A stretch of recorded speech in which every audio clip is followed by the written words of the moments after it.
What's going on YouTube, and welcome to Digital Perspective. I'm Khalid, and in today's video we're going to be going through Photoshop's content aware fill tool to remove things from photos that we just don't want. So be sure to hit that like button, subscribe to us if you haven't, and turn the notification bell on, and let's just roll the intro.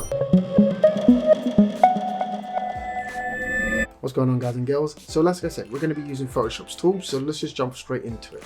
So you can see I've got this picture of this lovely hummus, and unfortunately this little pea here is quite not what we wanted, right? It's out in the open and I just want to remove it. So if I go in and zoom in as close as I can, and I can do this in multiple ways, but really you just need to be able to select this. So you can use the Lasso Tool, the Magic Wand tool, you can even use the Quick Mask tool by pressing Q and then just brushing over it. Regardless of how you do it, just select the product, right? So I'm going to use the Lasso tool. I'm just going to select it, and I'm going to include the shadow,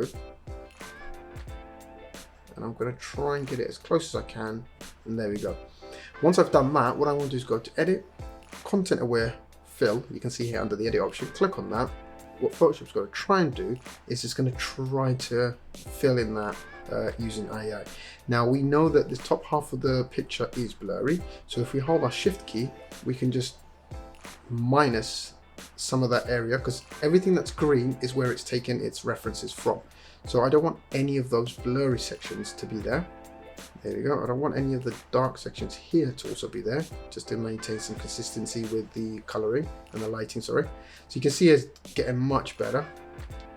And basically you can keep removing and adding until you're really pretty much happy with it. And I think one more maybe.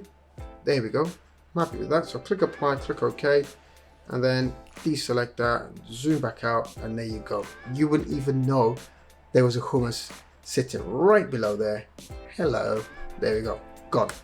So it's easy as that. Now let's try it on with one more picture. Let's say in this picture I want to remove the Microsoft icon, but I want to make sure that I maintain, you can see that texture there.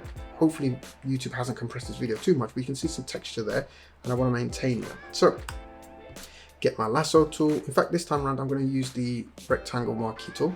I'm just going to drag a square around it, go to Edit, Content Aware Fill, let it do its thing, and then boom. Now great about this is that because the entire picture is quite even, I don't have to worry about it and play about with it anymore. Click OK, and you can see there's a texture on top of the image, and you wouldn't even know again that it was there or not. So if I zoom back out, there we go. Perfect. On, off, and it's as easy as that. So hopefully today's been a quick one. Hope you've enjoyed it. Please smash the like button. We've got some more videos there and there for you to continue to watch if you need some more content. And until the next time, I guess my name is Khalid, and I'll see you then. Peace.